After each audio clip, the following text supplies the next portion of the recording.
यार ये podcast start नहीं हुआ उससे पहले है ना, मेरे को रिग्रेट हो रहा है कि ये पॉडकास्ट पहले क्यों नहीं शूट हुआ। क्यों ऐसा?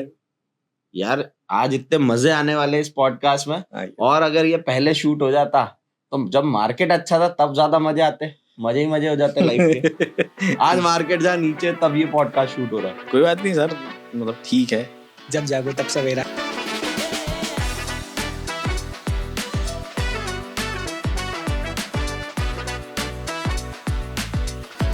अगर रिग्रेट से मेरे को हमेशा एक चीज याद आती है, एक मेरे दिमाग में क्लिक करती है कि हर ट्रेडर की लाइफ में एक रिग्रेट पॉइंट होता है कि काश वो ट्रेड मैंने लंबा पकड़ लिया होता, या ये वो ट्रेड था जिसमें मैं 10 की जगह 20 लॉट कर चुका होता।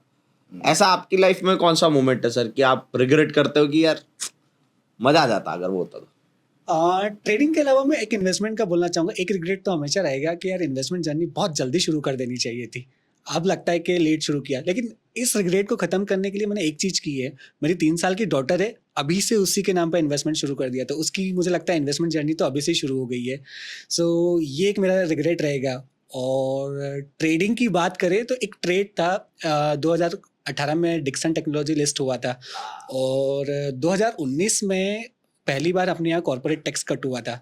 तब से इंडिया में एक ये मेक इन इंडिया वाली थीम शुरू हो गई थी। तो उस समय ये डिक्सन टेक्नोलॉजी सही समय पे पकड़ लिया था स्टॉक को। हालांकि मैंने फिर भी 10 बेगर्स में सेल किया, लेकिन उस समय जब रशिया यूक्रेन का वॉर हुआ तब थोड़ा सा अनसर्टेनिटी आ गई थी, लेकिन उसके बाद फिर से स्टॉक 10x हुआ। तो वो जल्दी निकलना एक कहीं ना कहीं रिग्रेट देता है।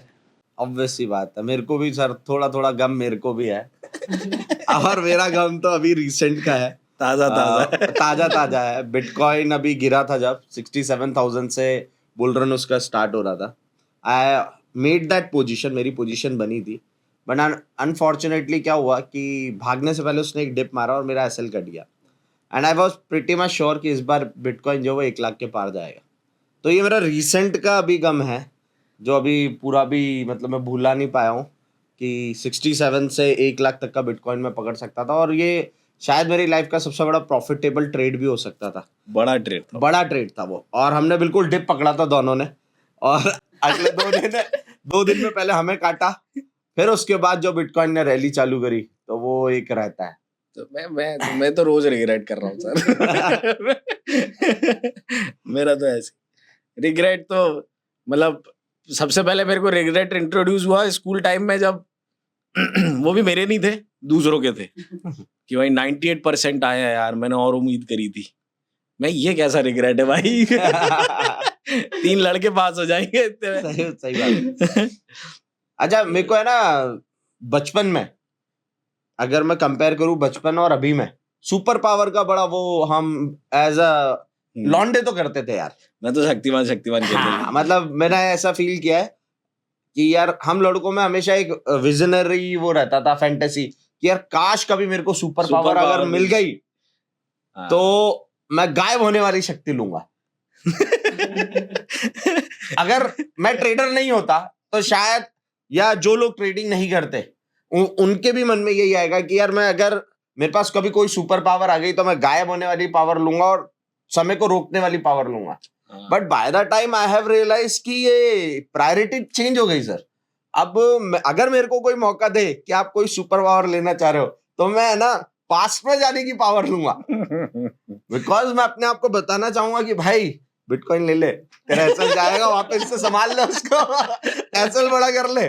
और कोविड का भी रिग्रेट होगा कि यार कोविड का फॉल में बड़ा पैसा डाल दिया होता तो बड़ा पैसा बनता। डेफिनेटली सर, मैंने कोविड का बॉटम तो पकड़ा था, मतलब exactly 24th March was the bottom, और 24th मार्च को ही मैंने अपना पोर्टफोलियो बनाया था, and with in 10 to 15 days उस पोर्टफोलियो ने 35% का आरओआई दे दिया था। बट रिग्रेट वही है कि उसको लंबा नहीं रखा, अदरवाइज आज वो पोर्टफोलियो धूम मचा रहा होता। वो पोर्टफोलियो मैंने करीबन 70-80% के गेन पे काट दिया था, तो वो एक रिग्रेट तो रहता ही है। कोई बात नहीं सर, अब सब कुछ सेम बॉटम पे आ गया। फिर से शुरू करेंगे। अच्छा, मार्केट की सिनेरियो की बात करें सर, बॉटम की अगर मैं बात करूं तो अभी आप देख रहे हैं कि मार्केट पिछले 5 से 6 महीने से गिर रहा है मुंह के बल, प्लस मिड कैप और स्मॉल कैप की तो हालत बहुत ही ज्यादा खराब है। निफ्टी सेंसेक्स की बात करें तो 16% की गिरावट के अराउंड है मार्केट, बट अगर मिड कैप स्मॉल कैप की देखें तो 50% शेयर टूट चुके हैं। तो मैं आपके पॉइंट ऑफ व्यू से जानना चाहूंगा कि आप कैसे जज कर रहे थे कि यार ये मार्केट यहाँ से फॉल आना चाहिए, करेक्शन आना चाहिए? तो मतलब आपको ऐसे कौन से यूनिवर्स से इंडिकेशन मिल रहे थे कि यार बड़ी गिरावट आ सकती है? ओके, सो हम जाने कि मार्केट में गिरावट के पीछे के क्या रीजंस थे। उसके पहले एक मार्केट की बहुत ही फेमस सेइंग है, आप लोगों ने सभी ने सुनी होगी कि when music is loud in the party you should be near the gate. क्योंकि जब म्यूजिक बंद होगा और आप ही रहोगे पार्टी में तो बिल आप ही के नाम का फटेगा। हाँ। सो ये कहावत उस सितंबर में जब मार्केट का टॉप बना, परफेक्ट, बहुत शानदार पार्टी चल रही थी मार्केट में, जिसको देखो वो खूब पैसा बना रहा था, लाइक, और म्यूजिक दिन पे दिन लाउड होते जा रहा था। अगर मैं किसी से कहूँ कि यार मार्केट में 20% सालाना रिटर्न कमाना है, तो बोलेगा क्या मूर्ख जैसी बात कर रहा है, अरे ये तो हम हफ्ते में निकाल लेते हैं। और हो रहा था एक्चुअली, एक एक दिन में भी बन रहा था पैसा, ऐसा नहीं है। और दूसरी बात, नंबर ऑफ रिकॉर्ड आईपीओज आ रहे थे, एक दिन में 5-5 आईपीओ। और आईपीओ की भी बात करो तो उनके सब्सक्रिप्शन देखो तो 500 गुना से भी ज़्यादा सब्सक्रिप्शन हो रहे थे। रिटर्न की बात करो तो 100%, 200%। और एक सेइंग और है कि एवरी पान वाला एंड रिक्शा वाला was talking about the stock market. तो जब भी ऐसे सिनेरियोज होते हैं तो एक रिस्क होता है कि मार्केट एक टॉप के आसपास है और कभी भी बड़ी गिरावट दिखा सकता है। लेकिन मार्केट एक ट्रिगर का वेट करता है, तो वो ट्रिगर मिला मार्केट को चाइनीज मार्केट की तेजी से, क्योंकि चाइना के मार्केट इंडियन मार्केट से हाफ से भी कम वैल्यूएशंस पे ट्रेड कर रहे थे। तो चाइना के मार्केट में एक बड़ी तेजी की शुरुआत हुई। तो उस समय ये रिस्क आया कि एफआईएस का पैसा इंडिया से निकलकर चाइना में जाएगा, और वो हुआ, देखने को भी मिला। तो पहला ट्रिगर तो वो था। उसके बाद फिर मल्टीपल फैक्टर्स आने लगे। जैसे ही डोनाल्ड ट्रंप आए तो जो डॉलर इंडेक्स है, बॉन्ड यील्ड्स है, उसमें तेज उछाल देखने को मिला। उसके अलावा हमारे यहाँ लोकल लेवल पे भी बात करें तो हमारी जीडीपी में तेज गिरावट आई, बिकॉज इलेक्शन ईयर था, गवर्नमेंट ने स्पेंडिंग कम कर दी थी, तो जीडीपी में तेज गिरावट आई। और जो कंपनियों की अर्निंग्स थी वो भी काफ़ी डिसअपॉइंटिंग थी। तो इन सब खबरों ने आग में घी डालने का काम किया और मार्केट में हमने एक बड़ा क्रैश देखा। और यही हमने रिकॉर्ड भी देखे कि लगातार 5 महीने मार्केट में गिरावट आई। ये 1996 के बाद पहली बार ऐसा हुआ। तो ये एक 29 ईयर्स का रिकॉर्ड टूटा। सेकेंड रिकॉर्ड यह था कि लगातार 10 दिन तक मार्केट में गिरावट देखने को मिली है। हिस्ट्री में पहली बार हुआ है कि लगातार मार्केट 10 दिन तक गिरा है। तो ये कई सारे फैक्टर्स थे जो मार्केट में इंडिकेट कर रहे थे कि एक टॉप बन रहा है, बट एग्जैक्ट कब मार्केट गिरेगा उसके लिए कोई ना कोई ट्रिगर चाहिए रहता है, और वो ट्रिगर इन फैक्टर से आया। अच्छा, और डिटेल में अगर मैं फंडामेंटली आपसे पूछूं तो what were those reason fundamentally कि जो आप समझ रहे थे कि यार ये पॉइंट गड़बड़ हो रहा है वर्ल्ड इकोनॉमी को लेके? देखो, अल्टीमेटली मार्केट दो चीज़ों पे चलता है। हम पी रेशियो सुनते हैं तो पी में क्या है, प्राइस और अर्निंग्स। तो प्राइस बहुत ज़्यादा हो गया था। जो यूफोरिया क्रिएट हुआ था ना, हर कोई पैसा बना रहा था, इतनी एसआईपी के थ्रू फ्लो आ रहा था, आप पीएमएस के थ्रू देखो, म्यूचुअल फंड्स के थ्रू देखो, बहुत सारा पैसा आ रहा था। जब पैसा एक साथ किसी असेट को चेस करता है तो बहुत ज़्यादा महंगी हो जाती है। तो एक तो वैल्यूएशंस बहुत महंगे हो गए थे। फिर एट द सेम टाइम जो डिनोमिनेटर में अर्निंग, उसने डिसपॉइंट कर दिया। तो अर्निंग वीक हो गई तो ये पी रेशियो बहुत ज़्यादा बढ़ गया। तो हम वैल्यूएशंस बहुत महंगे हो चुके थे और अर्निंग उसको जस्टिफाई नहीं कर पा रही थी। तो वही मार्केट वेट कर रहा था कि कोई ट्रिगर आए और वो करेक्ट हो।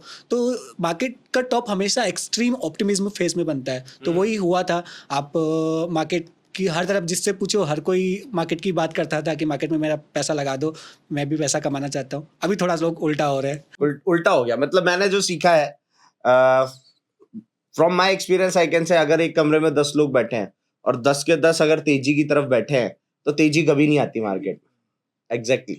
तो उस समय ऐसा हो रहा था कि मैं जहां जा रहा था सब everyone was talking about investing या ट्रेडिंग के बारे में, और सब पैसा कमा रहे थे सर। लिटरली अगर मैं सितंबर से पहले की बात करूं तो हमने एक एक हफ्ते में 30-40% के आरओआई बुक करे स्विंग ट्रेडिंग में। मतलब that was one of the मतलब बेस्ट मोमेंट मेरी ट्रेडिंग करियर का, सितंबर से पहले का जो 6 महीने थे last. That was so well. इतने अच्छे से ट्रेड्स हुए, हर चीज, मतलब जिसमें हाथ डालो वो घी का डब्बा निकल रहा था, ऐसा था। वही पार्टी चल रही थी। Party was so loud. Great time for swing traders. Yes. मैंने फंडामेंटल्स की तो बात की। फंडामेंटल्स तो ट्रिगर्स दिख रहे थे। मनीष, टेक्निकल में आपका हाथ बहुत स्ट्रांग है, तो कौन से फैक्टर्स थे टेक्निकल लेवल पे कि वो कुछ इंडिकेशंस थे वहां भी कि मार्केट में? डेफिनेटली सर, टेक्निकली अगर मैं बात करूं, देखो क्या होता है सर, दो चीज होती है ना। एक, जब भी मार्केट में करेक्शन आता है ना तो दो फैक्टर मैं एनालाइज करता हूं। एक होता है टेक्निकल, दूसरा होता है ग्लोबल, कि ग्लोबल क्राइसिस है क्या। तो ग्लोबल लेवल को अगर मैं साइड रखूं, टेक्निकल की बात करूं, तो डेफिनेटली टेक्निकली सब ओवर वैल्यूएशन की तरफ इंडिकेट कर रहे थे. जब भी मार्केट ओवर वैल्यूएशन पे जाता है ना, तो मैं करेक्शंस को मेजर करने के लिए बड़े टाइम फ्रेम से बात करना स्टार्ट कर देता हूँ. मैं फिर डेली टाइम फ्रेम पे टाइम वेस्ट नहीं करता, मैं जाता हूँ मंथली और वीकली पे. और मेरा एक फेवरेट इंडिकेटर RSI, जो मार्केट में ओवर वैल्यूड और अंडर वैल्यूड बताता है. तो अगर आप नोटिस करते हैं तो निफ्टी जो था या जितने भी इंडेक्सेस थे, सबके मंथली चार्ट पे RSI 70 के ऊपर थी.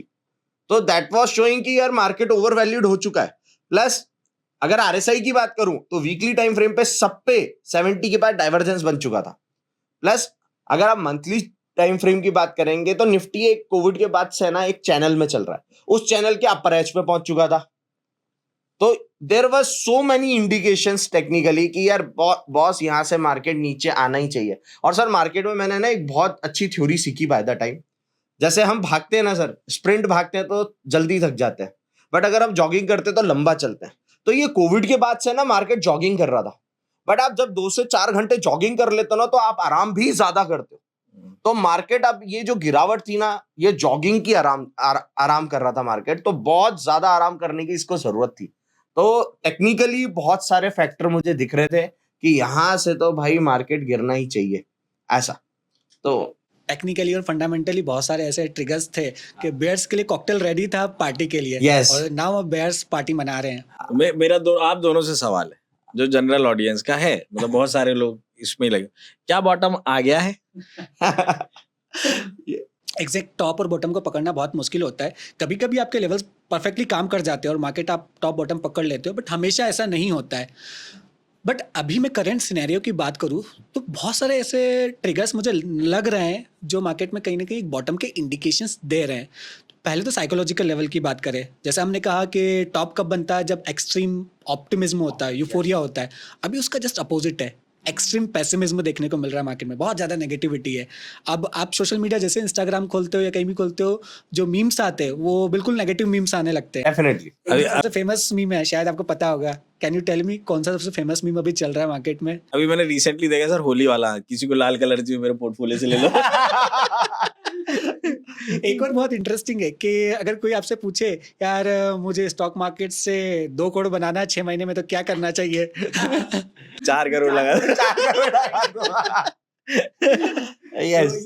तो नेगेटिविटी बहुत ज़्यादा है. एंड आप जो जनरल न्यूज़पेपर, जनरल मीडिया है, वहाँ पर भी मार्केट की गिरावट की बात होने लगी है. तो जब भी स्टॉक मार्केट चाहे तेजी का हो चाहे मंदी का हो, जनरल न्यूज़ में आ जाता है, तो कहीं ना कहीं एक रिवर्सल के साइन होते हैं.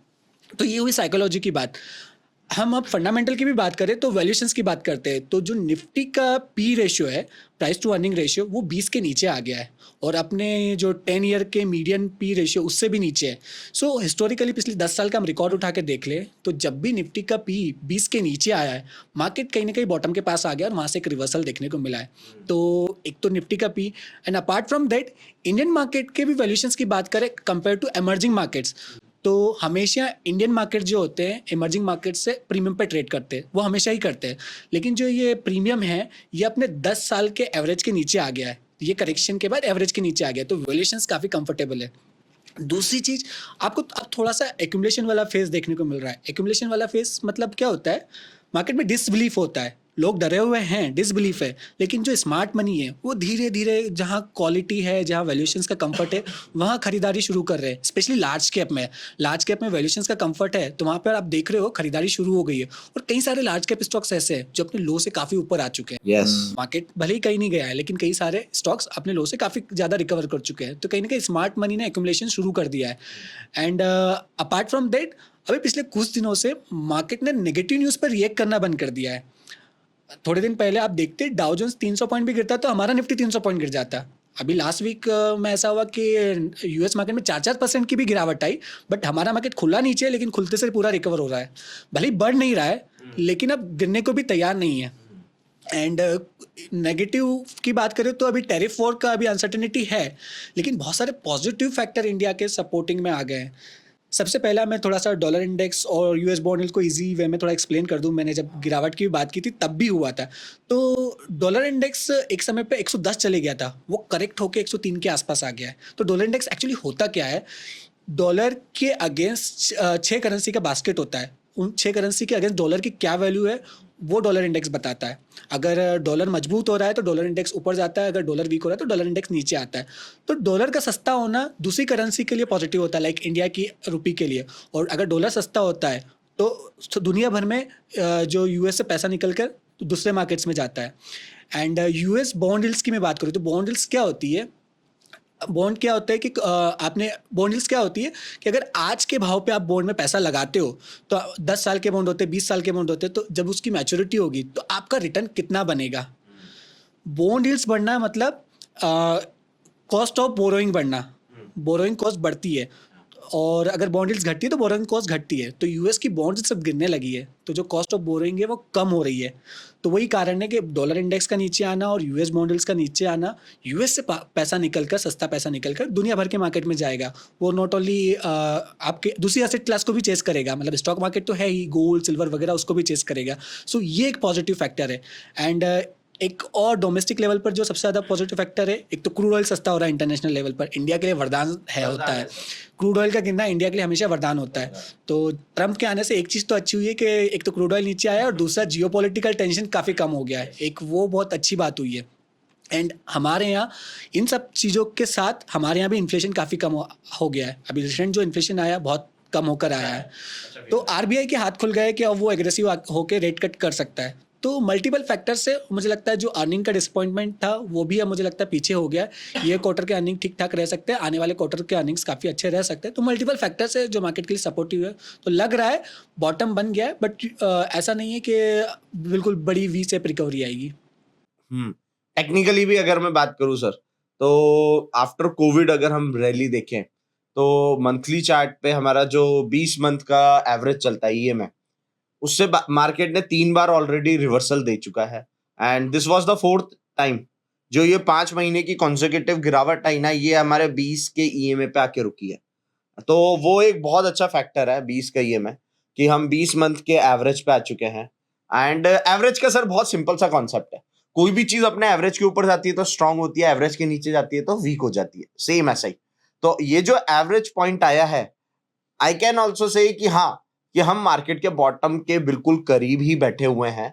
देयर इज अ मतलब एक लेवल थोड़ा सा नीचे और आ रहा है, 21,300 के अराउंड का लेवल जो है, जो अभी अपना 4 जून जुलाई वाला जो लगा था इलेक्शन के रिजल्ट वाला, यस दैट कैंडल, उस कैंडल का जो बॉटम है वो एक अगर रीटेस्ट कर देता है तो बहुत अच्छी बात है, मतलब वहां तक अगर आ जाता है। अदरवाइज मुझे लगता है कि yes we are at perfect place कि जितने भी इन्वेस्टर्स हैं जो एक्यूमुलेट करना चाह रहे हैं, this is the time accumulation करना चाहिए। अच्छा, एक्यूमुलेशन की जब बात आ रही है तो सर देखो, सबको तो एक ही चीज होता है कि आप थाली में परोस के स्टॉक का नाम बता दो कि किस में खरीदारी की जाए। वो तो मैं आपसे डायरेक्टली नहीं पूछ रहा, बट मुझे अगर आप बता सकते हो कि यार कैसा मूवमेंट यहां से आप एक्सपेक्ट करो अगले 6 से 8 महीने में। क्या मार्केट थीम बेस्ड चलेगा या इंडिविजुअल स्टॉक वाइज मार्केट यहां से ग्रो होने के चांसेस है? देखो, जैसे हम मुझे लगता है ये मार्केट में एकदम वी शेप रिकवरी नहीं आएगी। पहला यहाँ पर एक तो लार्ज कैप आउट परफॉर्म करेंगे, बिकॉज मिड कैप में हमने 4-5 साल का बड़ा यूफोरिया देख लिया है। लार्ज कैप में वैल्यूएशंस का कंफर्ट है, तो यहाँ पे large cap will lead the market. And उसके अलावा यहाँ पे काफ़ी सिलेक्टिव होना पड़ेगा, मतलब ऐसा रहेगा कि कुछ स्टॉक ऊपर जाएंगे, कुछ स्टॉक कहीं भी नहीं जाएंगे, टाइम वाइज करेक्शन देखने को मिलेगा। टाइम वाइज करेक्शन मतलब वहीं घूमते रहेंगे, और कुछ स्टॉक अब अपनी इस मार्केट में रिकवरी के बावजूद भी गिरावट जारी रखेंगे। इस तरह का मार्केट रहेगा ये, और तो आपको बहुत सिलेक्टिव होना पड़ेगा। सिलेक्शन में सबसे इंपॉर्टेंट चीज़ रहेगी एक तो वैल्यूएशंस और दूसरा ग्रोथ विजिबिलिटी। तो जहाँ पर वैल्यूएशंस का कंफर्ट है और ग्रोथ की विजिबिलिटी है, वो मुझे लगता है स्टॉक्स आउट परफॉर्म करेंगे। तो यहाँ पर स्टॉक पिकर और एज ए एनालिस्ट और फंड मैनेजर का रोल काफ़ी इंपॉर्टेंट हो जाता है। अगर आप सही स्टॉक चूज़ करते हो तो इस साल भी पैसा बनेगा, बट ऐसा नहीं है जो पिछले 3-4 साल में ऐसा हुआ कि जहाँ हाथ डाला वहाँ पैसा बन रहा। ये उस तरह का मार्केट आने वाले 6 महीने में नहीं रहेगा। मतलब मोर ओवर मैं बोल सकता हूँ स्किल का गेम यहाँ से बहुत ज्यादा स्ट्रांग होने वाला है। मतलब जो कोविड के बाद के जो न्यू कमर्स हैं, उनको अगले 1 साल में पैसा बनाने में पसीने छूटने वाले। यस, उनको बहुत एफर्ट्स करने पड़ेंगे, बहुत स्टडी करनी पड़ेगी। अब वही है कि जहाँ जो स्टडी करता है, स्किल्स है जिसके पास, वही पैसा बना सकता है। हर कोई इतना आसान नहीं रहेगा पैसा बनाने के लिए। अच्छा सर, ये जो मार्केट की गिरावट है ना, आपने और मैंने तो बहुत सारी गिरावटें एक साथ देखी है, और मैं आपसे ये पूछना चाहूंगा कि हर गिरावट हमें कुछ ना कुछ सिखा के जाती है डेफिनेटली। आपने इस गिरावट से क्या सीखा? देखो, एक तो सबसे इम्पोर्टेंट चीज़, पहले मैं डोमेस्टिक लेवल की बात करूँ तो एक तो हमेशा वैल्यूएशंस और अर्निंग्स दो को इम्पोर्टेंस देना सीखना पड़ेगा। क्या होता है ना, जब स्टोरीज बनती है तो हम भी वैल्यूएशंस को भूल जाते हैं कि लगता है कि यार ये स्टोरी चलती रहेगी, लेकिन ये भूल जाते हैं कि हम इसके लिए कितना प्राइस पे कर रहे हैं। हम 20 आने वाले 10-20 साल के लिए उसकी अर्निंग्स अभी से पे करने के लिए तैयार हो जाते हैं। तो जब मार्केट करेक्ट होता है ना, तो जहाँ वैल्यूएशंस बहुत महंगे होते हैं और अर्निंग जस्टिफाई नहीं करती, वो फिर बड़ी गिरावट देखने को मिलती है। तो वैल्यूएशंस और अर्निंग बहुत इंपॉर्टेंट होती है, वो चीज़ ध्यान में रखना बहुत ज़रूरी है। एंड अभी ग्लोबल लेवल पे एक बहुत इंटरेस्टिंग चीज़ सामने आई है। आप देखो, जब डोनाल्ड ट्रंप जीत कर आए थे तो सब क्या बोल रहे थे, क्या चलेगा? एक तो टेस्ला चलेगा। यस, क्योंकि एलॉन मस्क भाई यार बतेरे तो ऑब्वियस सी बात है कि हाँ। दूसरा क्या चलेगा? बिटकॉइन, क्योंकि उन्होंने बोला क्रिप्टो को लीगल कर दिया, तो बिटकॉइन में सबसे बड़ी तेजी आनी चाहिए। तीसरा, अमेरिका के मार्केट सबसे ज़्यादा चलेंगे, डॉलर मजबूत होगा। बट जस्ट अपोजिट हुआ है, सबसे ज़्यादा गिरावट टेस्ला में आई है। अराउंड 56% की गिरावट टेस्ला में देखने को मिली है। बिटकॉइन 30% करेक्ट हो चुका है। जो नैस्डैक यूएस का टेक्नोलॉजी इंडेक्स है, वहाँ करीबन 16% की गिरावट आ चुकी है। डॉलर इंडेक्स भी काफ़ी ज़्यादा करेक्ट हो चुका है। तो ये क्या चीज़ बताती है हमको? एक बहुत बड़ी लर्निंग दे के जाती है कि किसी भी नैरेटिव या स्टोरी के बेसिस पे इन्वेस्टमेंट या ट्रेड नहीं करना चाहिए। प्रॉपर लॉजिक और वैल्यूएशंस और प्राइस, आपका जो फंडामेंटल है उसके बेसिस पे इन्वेस्टमेंट करना चाहिए। नैरेटिव स्टोरी हमेशा नहीं चलती है। मतलब अगर मैं अपनी बात करूं कि मैंने क्या सीखा, तो सर आफ्टर कोविड, है ना, मैं बार बार आफ्टर कोविड इसलिए बोल रहा हूँ बिकॉज कहते हैं ना कि ट्रेडर की जर्नी का एक वो पॉइंट आता है जहां से वो सुपरस्टार बनना चालू होता है। तो मेरी जो ट्रेडिंग वाली जो जर्नी है वो आफ्टर कोविड ही शेप अप हुई। तो आफ्टर कोविड सर मैंने एक चीज रियलाइज करी, क्योंकि मार्केट बहुत अच्छा था एज यू नो, तो मैं प्योरली टेक्निकल जाता रहा। मैंने फंडामेंटल की तो सर इज्जत भी नहीं करी थी। देयर वाज अ टाइम कि मैं तो मतलब मेरे स्टूडेंट्स को ये भी बोलता था कि यार, क्योंकि सब सर तब जब आपका सिक्का चलता है ना, तब कोई चीज पे ध्यान नहीं देते हो, है ना। तो तब मैं फंडामेंटल को साइड में रख के सिर्फ टेक्निकली बात करता था, और टेक्निकल से मैंने कमाए भी, और मतलब मैंने जो सेटअप्स बनाए, they were working fine, everything was in align, सब अलाइनमेंट में था। बट ये गिरावट से सर मेरे को एक चीज सीखनी पड़ी, fundamental is very important. And ये मेरी लर्निंग है इस वाली गिरावट से कि आप वैल्यूएशन से नजर नहीं हटा सकते। अभी जैसे आपने अभी बात करी कि भाई बहुत सेलेक्टिव होके आगे जाना पड़ेगा, भीड़ में आप कुछ भी नहीं ले सकते। जैसे सर लोगों ने सुजलॉन में अंधा पैसा बनाया, IRFC, RVNL, इन सब में अंधा पैसा बनाया। अभी देखो इन शेयर को, और मैक्सिमम लोग सर टॉप पे बने बैठे हैं। Tata motor sir, Tata motor आधा हो चुका है। एंड मैं अभी भी कह रहा हूं कि अभी भी 50% से ज्यादा लोग अभी भी होल्ड करके बैठे हो। मैं भी टाटा मोटर छोड़ने को ही तैयार नहीं। अब वो टाटा मोटर पे इतना वजन आ चुका है कि वो भागेगा कैसे, एक वो भी चीज है। तो इस गिरावट से मैंने फंडामेंटल को इज्जत देना सीखा है। एंड मैं अपनी फंडामेंटल की जर्नी को ऑलरेडी स्टार्ट कर चुका हूँ। एंड मतलब yes, fundamental is very important. जैसा आपका कहना है कि फंडामेंटल को आप इग्नोर नहीं कर सकते, वैल्यूएशन को आप इग्नोर नहीं कर सकते। प्लस सर हर गिरावट आपको कुछ नया सिखा के जाएगी। कोविड में हमने कुछ और सीखा था, इस बार की गिरावट में हमने कुछ और सीखा। मतलब मैं ये बोल सकता हूँ कि शेयर मार्केट एक ऐसा गुरु है, आप बुढ़े हो जाओगे, आप निकल जाओगे इस दुनिया से, बट वो सिखाना बंद नहीं करता। यस, मैं शेयर मार्केट को मैं एक मिनी यूनिवर्स की तरह मानता हूँ। यूनिवर्स क्या एनर्जी से बना है, और ये मिनी यूनिवर्स है जो इमोशनल एनर्जी से मिलकर बना हुआ है, और ये अपनी लर्निंग्स और लेसन के थ्रू आपसे लगातार बात करते रहता है।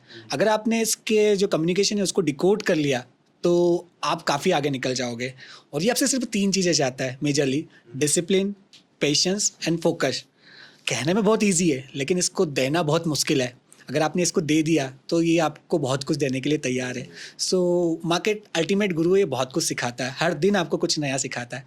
प्रतीक, आप भी कुछ शेयर करना चाहोगे? मेरे को मजा आ रहा था। मैं तो सर अभी जैसे अभी सर ने बताया कोविड के पहले वाली बात, तो मैं तो अभी कैसे बताऊं, आप लोगों ने बड़े विप्रो इन्फोसिस को मल्टीबैगर होते देखा है, मैं ऐसा सुजलॉन वाला हूँ सर। मैं अभी तो और चलेगा वाला है मेरा NMDC महिंद्रा एंड महिंद्रा, तो अभी अभी मेरे को मजा आ रहा है। बाकी सर एक क्वेश्चन मेरे को ऐड करना है हाँ कि जैसे अभी क्या है ना, अभी ट्रेंड है स्टॉक मार्केट का, जैसे आप बता रहे हो सभी बात कर रहे हैं, तो लोग बाग क्या कर रहे हैं कि दूसरों का पैसा बनता देख के खुद आते हैं अपना पैसा कमाने के लिए। तो आपको, आपका क्या ट्रिगर पॉइंट था स्टॉक मार्केट में आने का, और क्या अप्रोच रखी आपने या होनी चाहिए? एक्चुअली मेरा स्टॉक मार्केट में आने का एक इंटेंशन ये था, मतलब I was good at numbers. मुझे नंबर्स, कैलकुलेशंस, साइकोलॉजी ये बहुत पसंद थी। तो स्टॉक मार्केट में इन सब चीज़ का एक परफेक्ट कॉकटेल है। और स्टॉक मार्केट एक ऐसी चीज़ है जहाँ पर आपको अपने आप पे सबसे ज़्यादा काम करना पड़ता है। लर्निंग्स तो है ही, आपके इमोशंस वगैरह पे बहुत ज़्यादा काम करना पड़ता है। तो ये सारी चीज़ है जिसने काफ़ी इंटरेस्ट जगाया है स्टॉक मार्केट में। और एक सबसे अच्छी बात ये है कि स्टॉक मार्केट एक ऐसी जगह है जहाँ आप हर चीज़ की पढ़ाई करते हो। अब चाहे पॉलिटिक्स हो, चाहे वॉर हो, चाहे बिजनेस हो, आप सब चीज़ के बारे में पढ़ते रहते हो। तो आप स्टॉक मार्केट से जुड़े हो तो आपको पूरी दुनिया का कहीं ना कहीं काफ़ी कुछ ज्ञान हो जाता है। तो एक वो बड़ा इंटरेस्टिंग चीज़ है स्टॉक मार्केट के बारे में। अभी जो ये जो अभी ज्यादा लोग आते जा रहे हैं, क्या एक वो होना चाहिए लोगों को गाइडेंस की, ये अप्रोच नहीं होनी चाहिए मार्केट में, जैसे मैंने बोला अभी? एक तो अनरियलिस्टिक एक्सपेक्टेशंस नहीं रखना चाहिए, है ना। सबसे इम्पोर्टेंट पॉइंट यही है, क्योंकि लोग अनरियलिस्टिक एक्सपेक्टेशंस लेकर आते हैं और जब एक्सपेक्टेशन फुलफिल नहीं होती है तो भाग भी बहुत जल्दी जाते हैं। तो इस मार्केट में रियलिस्टिक एक्सपेक्टेशन से आना चाहिए। अगर आप इन्वेस्ट मेजरली, एक तो आपका जो मेजर इन्वेस्टमेंट पोर्शन है वो लॉन्ग टर्म इन्वेस्टमेंट में होना चाहिए। आप जो ट्रेडिंग है, आपकी स्किल्स टेस्ट, क्योंकि आप कोई भी जाओ, कोई भी गेम भी खेलने लगेंगे हम, तो हमको सबको लगेगा कि यार मैं बेस्ट, मैं ट्राई करता हूँ, मैं अपनी स्किल्स आजमाता हूँ। तो इंसान स्टॉक मार्केट में भी वही करने की कोशिश करता है, अपने स्किल्स आजमाने की कोशिश करता है। उसको लगता है कि यार मैं सक्सेसफुल हो सकता हूँ। सही हो सकता है, कोई हर किसी, जरूरी नहीं कि मैंने नहीं बनाया तो ये नहीं बना सकता है, हो सकता है वो सक्सेस भी हो जाए। लेकिन उसके लिए आपका जो टोटल कैपिटल है उसका परसेंटेज काफ़ी कम होना चाहिए। लेस देन 10% आपका जो इन्वेस्टमेंट अमाउंट है उसका कैपिटल आपका जो ट्रेडिंग होती है उसमें इन्वॉल्व होना चाहिए, ताकि आप अपनी स्किल्स ट्राई कर पाओ। बाकी एक तो सबसे इंपॉर्टेंट ये है, सोशल मीडिया के थ्रू इन्फ्लुएंस नहीं होना चाहिए। वहाँ बहुत फेक कमिटमेंट होते हैं, झूठे सपने दिखाए जाते हैं, तो उन चीज़ों से दूर रहना चाहिए। सर अभी कैसी चल रही है जर्नी, थोड़ा ऑडियंस को जानने के लिए, कि बड़ा टीवी पे आते हो आप, देखा मैंने। ओके, सो अभी इंटरेस्टिंग जर्नी है, बिकॉज एक तो लर्निंग बहुत सारी है और ऊपर से बेयर मार्केट है। सो एक बहुत अच्छी सेइंग है मार्केट में कि in a bull market every idiot look like a genius, and in a bear market even genius look like an idiot. So जब बुल मार्केट था तो यार हर कोई आपको ज्ञान देता था, उसका ज्ञान चल जाता था। मैंने बोला कि यार ये खरीद लो, किसी ने भी, अगर 12 पास बच्चा भी है उसने भी आके बोल दिया ये स्टॉक खरीद लो, तो उसका अगले दिन चल जाता था स्टॉक। तो उस तरह का सिनेरियो होता है। और अभी के मार्केट में अगर मैं भी कुछ बोल दूं कि यार ये स्टॉक खरीदो, तो वो भी अगले दिन गिर जाता है। तो इवन जीनियस लोग भी इडियट की तरह ट्रीट किए जाते हैं इस मार्केट में। तो ये काफ़ी कुछ सिखाता है मार्केट में। तो वैसे मैं कई 13-14 सालों से हूँ, तो मैंने कई सारे अप्स एंड डाउन देखे। कोविड का टाइम देखा, उस समय जब 2013-14 में एक बड़ी गिरावट आई थी, उस समय का टाइम देखा। सबसे खतरनाक टाइम था 2018 से 20 का। लार्ज कैप तो बहुत अच्छे चल रहे थे, टॉप 4-5 स्टॉक चल रहे थे आपके, रिलायंस चल रहा था, B2 H2 चल रहे थे। लेकिन अंदर ही अंदर मिड कैप स्मॉल कैप में बहुत तेज़ गिरावट हो रही थी, क्योंकि डिमोनेटाइजेशन के बाद एक बड़ी रैली आई थी मिड कैप स्मॉल कैप में। लेकिन 18 से 20 का पीरियड बहुत पेनफुल था, स्टॉक 70 से 80% तक टूटे थे। तो वो पीरियड भी मैंने देखा है, उस समय भी काफ़ी कुछ सीखने को मिला था। देयर आर डिफरेंट पीरियड्स, तो ये लर्निंग समय है और हमेशा कुछ ना कुछ सीखते रहते हैं। और अभी भी आप कोशिश कर रहे, ढूंढने की कोशिश कर रहे कि जो तेजी की शुरुआत हुई है तो कौन लीड करेगा, अगले बुल मार्केट के लीडर कौन हो सकते हैं। ये जो जियोपॉलिटिकल लैंडस्केप चेंज हो रहा है उससे कौन सी कंट्री, किस सेक्टर, किसको फ़ायदा होगा, तो वो समझने की कोशिश कर रहे हैं। तो अभी थोड़ा सा कह सकते हो लर्निंग पीरियड चल रहा है। सर मेरे को आपसे पूछना है, आप और सर कब से एक दूसरे को जानते हो? मतलब सर और मैं, मतलब ऐसा बोल सकते हैं कि सर एक तरीके से मेरे गुरु ही है।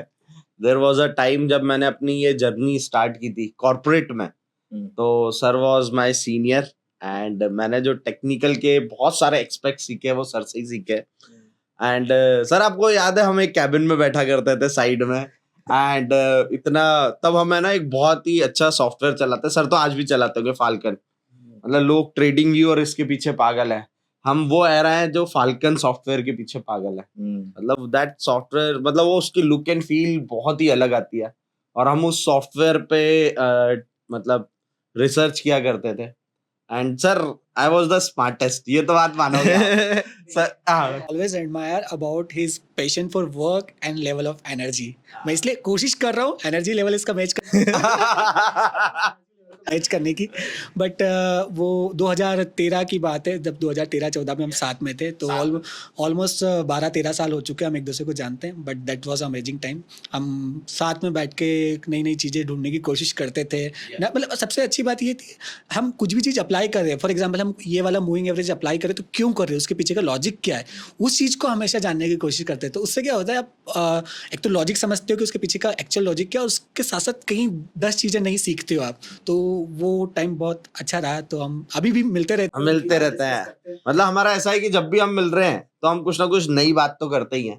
प्लस पुराने टाइम की अगर मैं बात करूं तो हम किसी चीज का अगर हमें जस्ट हिंट भी मिल जाए ना, तो हम ना दिन देखते थे ना रात देखते थे, उसके पीछे पड़ जाते थे। एक बार ऐसी हमने टीवी पे किसी एक बंदे को सुना था, सर आपको याद हो तो, उसने निफ्टी को इन टर्म्स ऑफ डॉलर इवेल्युएट करके बताया था, याद है? मेरा और सर का दिमाग खराब। मैंने कहा यार हम लोगों का दिमाग खराब किया, इसने निफ्टी को इन टर्म्स ऑफ डॉलर कैसे इवेल्युएट कर दिया कि ये डॉलर इतना, ये वो यूएसडी आईएनआर के टर्म्स में किया था एक्चुअली इसने। तो उस दिन मैं और सर लग गए, हम 7 दिन तक क्रैक ही करते रह गए। मतलब इतना हमने ऐसी कोई फाइल नहीं छोड़ी होगी एनएससी की वेबसाइट पे कि जो हमने क्रैक नहीं की हो।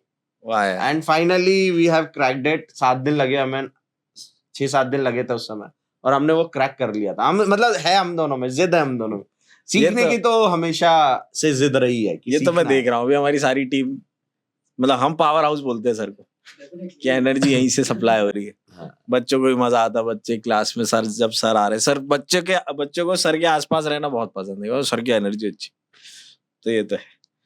अच्छा सर, आपने जियोपॉलिटिकल अभी बात की थी, तो उसको थोड़ा और डिस्क्राइब वे में बताओ ना कि जियोपॉलिटिकल क्या कंडीशन आपने इवैल्यूएट करी अभी, ताकि हमारे व्यूअर्स को भी हेल्प मिले समझने में।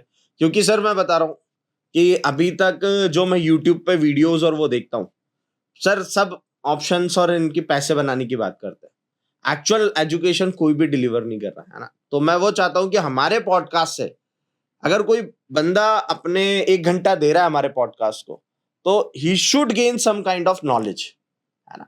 तो मैं चाहूंगा कि आप 3-4 टॉपिक हमारे लिए कवर करें। एक तो जैसे डॉलर इंडेक्स को थोड़ा, और कि डॉलर इंडेक्स में क्या यूएस इकोनॉमी और डॉलर इंडेक्स के बीच में क्या कोरिलेशन है, वर्ल्ड के साथ को क्या कोरिलेशन है, चाइना का भी इस समय पूरी वर्ल्ड इकोनॉमी में क्या रोल है, क्योंकि मेटल्स का जब भी नाम आता है तो चाइना आता है ना।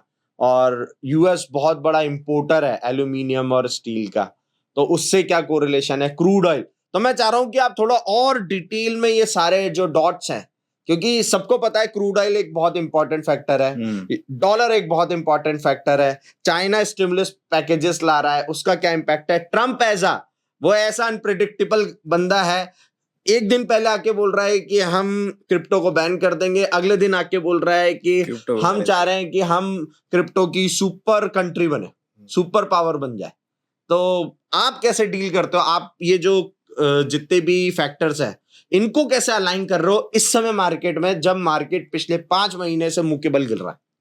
ओके, सबसे पहला तो एक जो डोनाल्ड ट्रंप है अनप्रेडिक्टेबल पर्सन है, तो इस अनप्रेडिक्टेबल जब टॉप पे है तो ग्लोबल लैंडस्केप को प्रेडिक्ट करना बहुत मुश्किल हो जाता है, हालांकि बहुत चैलेंजिंग हो जाता है। बट फिर भी एक इंटरेस्टिंग चीज़ सामने आ रही है, मुझे लगता है कि पिछले कुछ सालों से यूएस मार्केट ने बहुत आउटपरफॉर्म किया, इस साल वो ट्रेंड रिवर्स होते दिख रहा है। यहाँ से ऐसा लग रहा है कि यूएस मार्केट अंडर परफॉर्म करेंगे, और वो दिख रहे हैं, साइन स्टार्ट हो चुके हैं, यूएस मार्केट गिरना शुरू हो चुके हैं, और यूएस मार्केट अंडर परफॉर्म कर रहे हैं, और साथ में डॉलर इंडेक्स और यूएस बॉन्ड यील्ड्स नीचे आ रहे हैं। तो डॉलर इंडेक्स और यूएस बॉन्ड यील्ड्स का नीचे आना मतलब यूएस में पैसा सस्ता होना, अगर यूएस में पैसा सस्ता होता है तो दुनिया भर में जाता है वो, तो वहाँ से पैसा निकल के emerging markets like India, China, वहाँ आ सकता है। तो इस साल हमको एमर्जिंग मार्केट्स में आउट परफॉर्मेंस देखने को मिल सकता है। इसके अलावा कुछ डेवलप नेशन लाइक यूरोप भी अच्छा कर रहे हैं, वहाँ तेज़ी देखने को मिल सकती है, लेकिन यूरोप में यूएस मार्केट में थोड़ी गिरावट देखने को मिल सकती है, और शायद बड़ी गिरावट भी आ सकती है। और एक इंटरेस्टिंग पॉइंट ये, 15 साल पहले जो टोटल ग्लोबल मार्केट हम देखें तो उसमें यूएस का वेटेज करीबन 40% के आसपास होता था, वो पिछले 15 सालों में बढ़कर 65% पर आ गया है। तो बहुत बड़ा मतलब यूएस मार्केट वैल्यूएशंस बाद बहुत महंगे हो चुके हैं, तो यूएस मार्केट का भी वैल्यूएशंस काफ़ी बढ़ चुका है। जैसे हमने अभी बात की, हमारे मार्केट का भी वैल्यूएशंस काफ़ी बढ़ गया था, इसलिए करेक्शन देखने को मिला। सिमिलरली यूएस मार्केट का भी वैल्यूएशंस काफ़ी महंगा हो चुका है, तो वहाँ पर एक करेक्शन ड्यू है, बहुत बड़ा करेक्शन ड्यू है।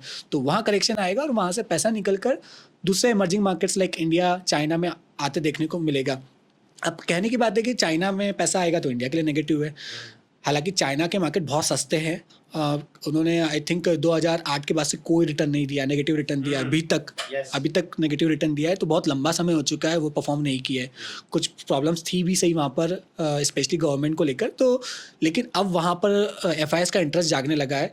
एफआईएस चाइना में डायरेक्ट की बजाय हांगकांग के रूट से इन्वेस्ट करते हैं, क्योंकि हांगकांग के मार्केट में मोस्टली चाइना की कंपनियां लिस्टेड है, तो चाइनीज मार्केट इतना नहीं चले, लेकिन हांगकांग के मार्केट में ऑलरेडी 25-26% की रैली आ चुकी है और मुझे लगता है ये तेज़ी जारी रहेगी। और मोस्ट ऑफ द जो एफआईएस का पैसा आता है एक ईटीएफ रूट के थ्रू आता है, emerging market ETF, exchange traded fund. मतलब वो जो फॉरेन लोगों का पैसा है वो ईटीएफ मतलब इंटरनेशनल म्यूचुअल फंड के थ्रू आता है, तो उसका कुछ हिस्सा चाइना में जाएगा, मैक्सिमम हिस्सा, लेकिन उसका कुछ हिस्सा इंडिया में भी आएगा। अगर इमर्जिंग मार्केट ईटीएफ रूट के थ्रू पैसा आता है तो पैसा कहीं ना कहीं इंडिया डाइवर्सिफाई करेंगे, राइट? हाँ, इंडिया में भी आएगा, तो इसका फायदा मुझे लगता है इंडिया को भी मिलेगा, तो specially large cap will do well. So एक यही है कि China market, India market, Europe market outperform कर सकते हैं। यूएस मार्केट में शायद ये प्रेशर बना रहेगा, लेकिन आप कहोगे अगर यूएस मार्केट यस, मेरा भी यही कंसर्न है, क्योंकि हमने हमेशा से सीखा है कि अगर यूएस मार्केट में कुछ होता है तो हमारी वाट लग जाती है। तो अगर आप कह रहे हैं यूएस मार्केट में करेक्शन है, तो इस हिसाब से क्या है, इंडिया में भी उसका इम्पैक्ट देखने को नहीं मिलेगा? हाँ, क्योंकि एक कहावत है कि व्हेन यूएस स्नीचेस वर्ल्ड्स गेट कव। हाँ, सो अगर यूएस में प्रॉब्लम आती है तो दुनिया में प्रॉब्लम आने का रिस्क रहता है। तो मैं यही कह रहा हूँ कि वी शेप रिकवरी नहीं रहेगी। यूएस मार्केट गिरेंगे तो बीच बीच में वॉलेटिलिटी देखने को मिलेगी, तो वही होगा कि बीच बीच में आपको पुल बैक्स भी आएंगे, वॉलेटिलिटी भी देखने को मिलेगी, लेकिन धीरे धीरे हमारे मार्केट ऊपर चलते रहेंगे। आप ये नोटिस करोगे, जिस दिन यूएस के मार्केट गिरेंगे हम गैप डाउन खुल के रिकवर कर जाएंगे, लेकिन जिस दिन वो सही रहे हम भाग जाएंगे। ऐसा वाला मार्केट आगे जाके सिनेरियो रहने वाला है। समझ रहे हो विनोद? बेटा बीटीएसटी नहीं करना। हाँ। को रिस्क रहेगा कि यूएस मार्केट अगले दिन रात को नीचे रहे तो हमारे दिन गैप डाउन जरूर होगा, लेकिन वो गैप डाउन एक बाइंग अपॉर्चुनिटी के रूप में रहेगा, बाय ऑन डिप्स की अपॉर्चुनिटी। हमारे यहाँ तो ऑलरेडी हमारे मार्केट को हो चुका था। पिछले 6 महीने से हम ऑलरेडी बीमार चल रहे थे, मेरी भी हो गई थी, और कितना बीमार होंगे। अब आईसीयू से बाहर आने की जरूरत है और थोड़ी हेल्थ सुधारने की जरूरत है, और लग रहा है कि शायद सेकेंड हाफ में हमारे इंडियन मार्केट की हेल्थ सुधरते हुए नजर आएगी, इकोनॉमी की भी हेल्थ सुधरते नजर आएगी।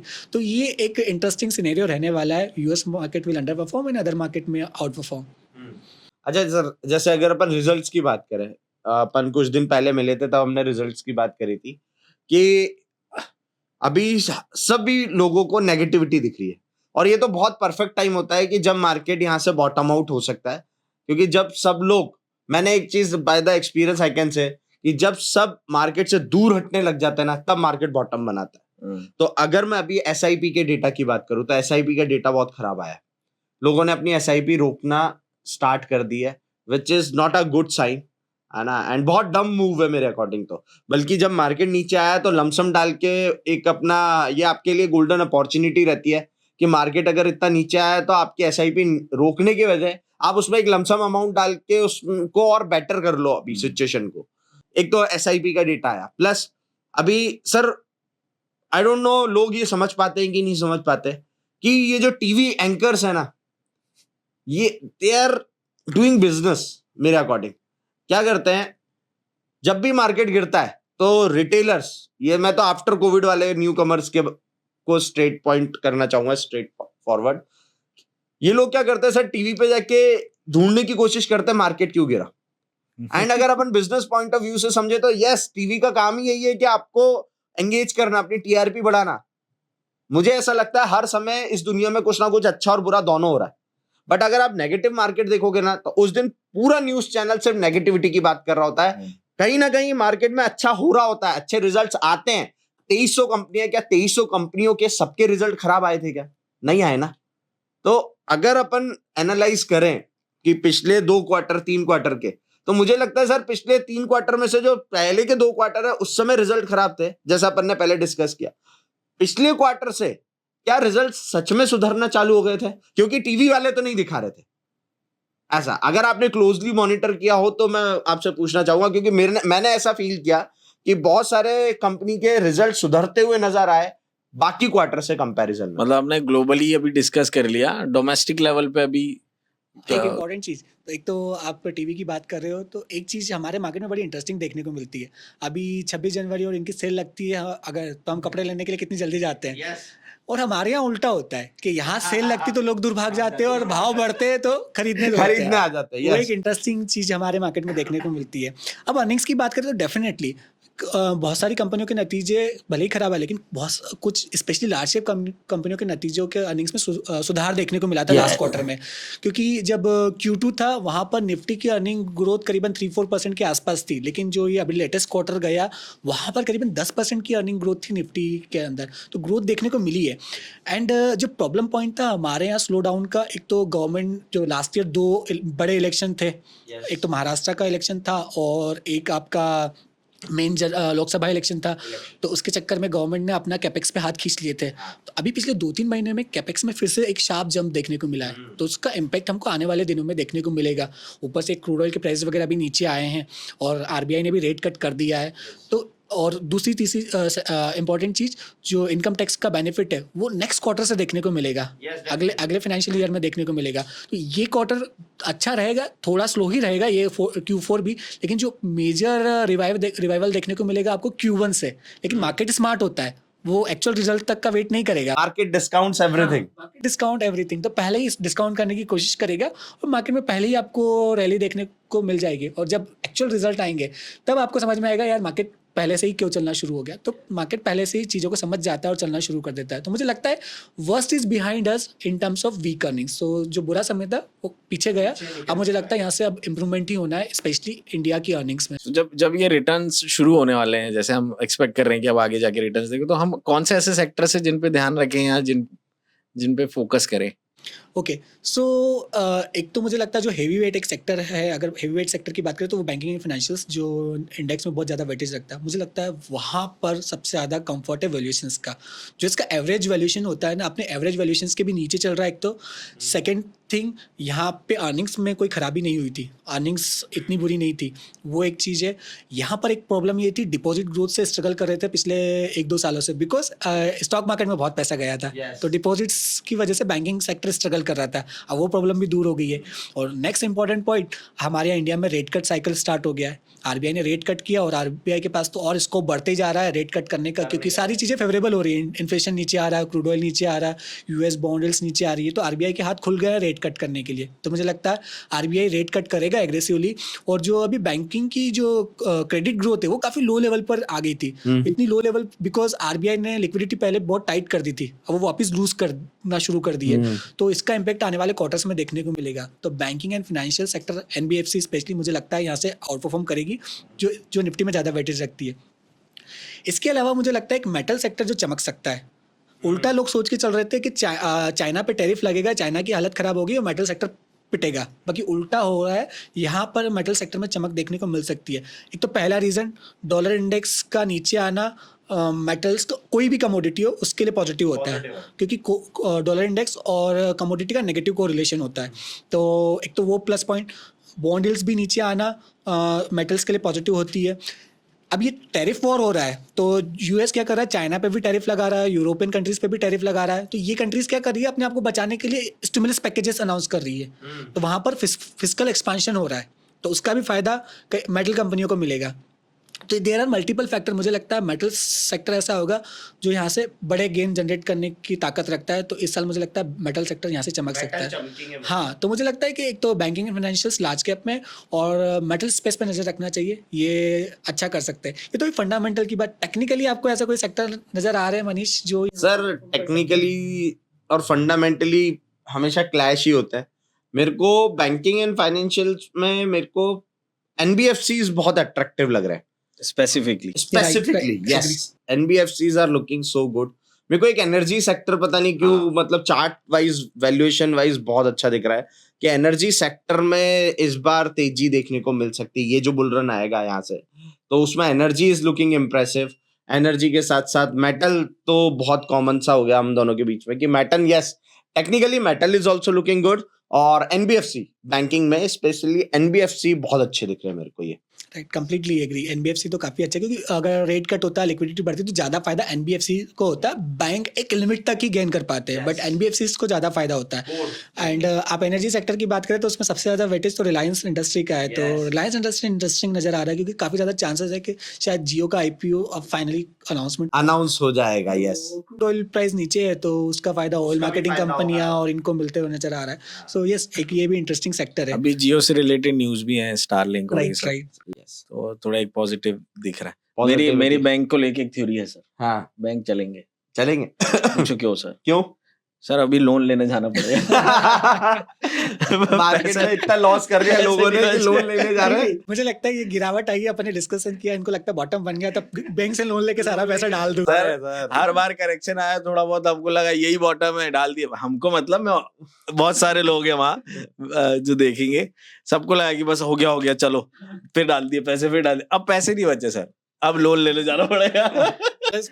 But don't do option trading, invest करना। अच्छा सर, आपने कह ऑप्शन रहे हैं ट्रेडिंग की जब बात ही छेड़ दी है तो लेट्स टॉक ऑन दैट।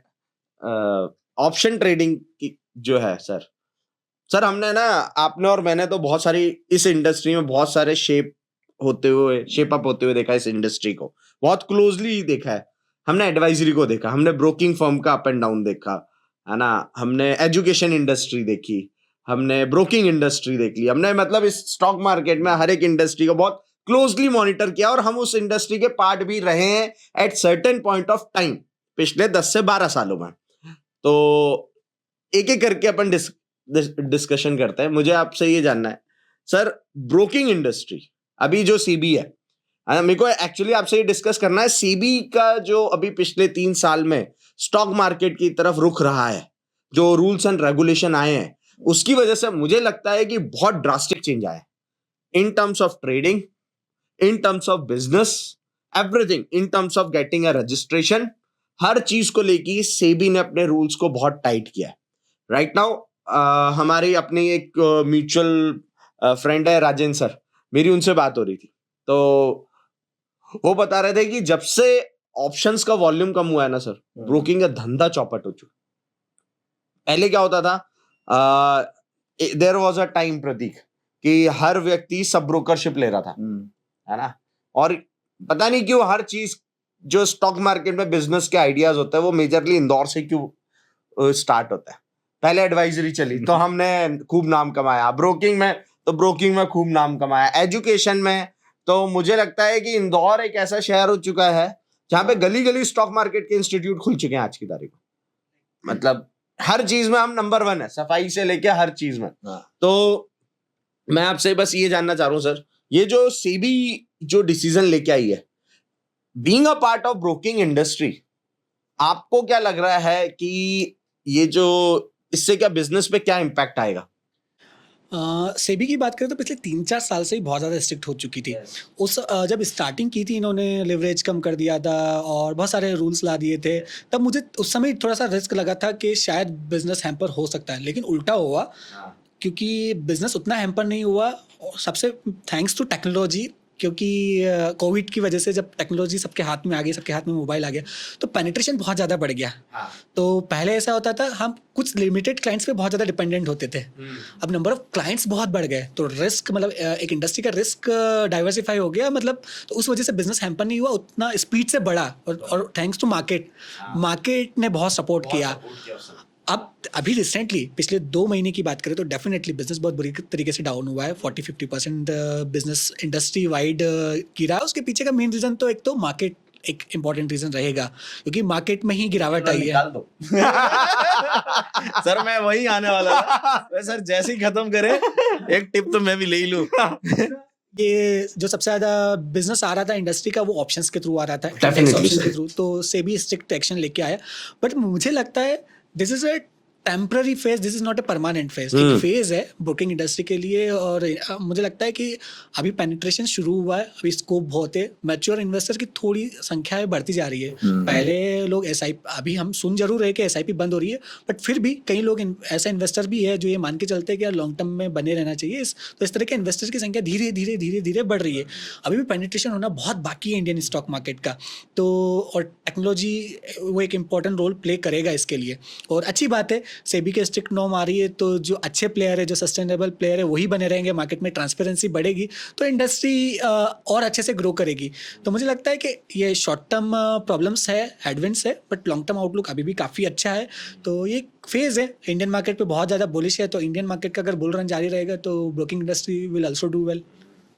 अभी जैसे सर अगर फिनफ्लुएंसर्स की बात करें तो अभी आप देख रहे हो कि यार जब हम थे 2013, 14, 15, 16 की अगर अपन बात करें, तो अगर मैं अपना लर्निंग फेज की बात करूं तो what we used to find out कि यार हमें क्वालिटी एजुकेशन की तरफ जाना था, है ना। अभी जब से आफ्टर कोविड यूट्यूब पे ये एरा एक स्टार्ट हुआ है स्टॉक मार्केट एजुकेशन का, तो आपको क्या डिफरेंस फील हुआ कि यूट्यूब वाला एरा और जो एक वो हार्डकोर एरा था जहां पे हम गूगल पे बुक्स सर्च करते थे, बुक्स पढ़ते थे, इन दोनों में ये जो तैयार हुए पुराने जो ट्रेडर तैयार हुए और अब के जो ट्रेडर तैयार हुए, इन दोनों में क्या डिफरेंस आपको दिखता है? एक तो यूट्यूब की अच्छी बात हम पहले डिस्कस करें, एक तो सबके पास एक्सेस हो रहा है, मतलब ज्ञान मिल रहा है, सभी को मिल रहा है, एक अच्छी चीज़ है। लेकिन खराब चीज़ क्या है, अधूरा ज्ञान खराब होता है।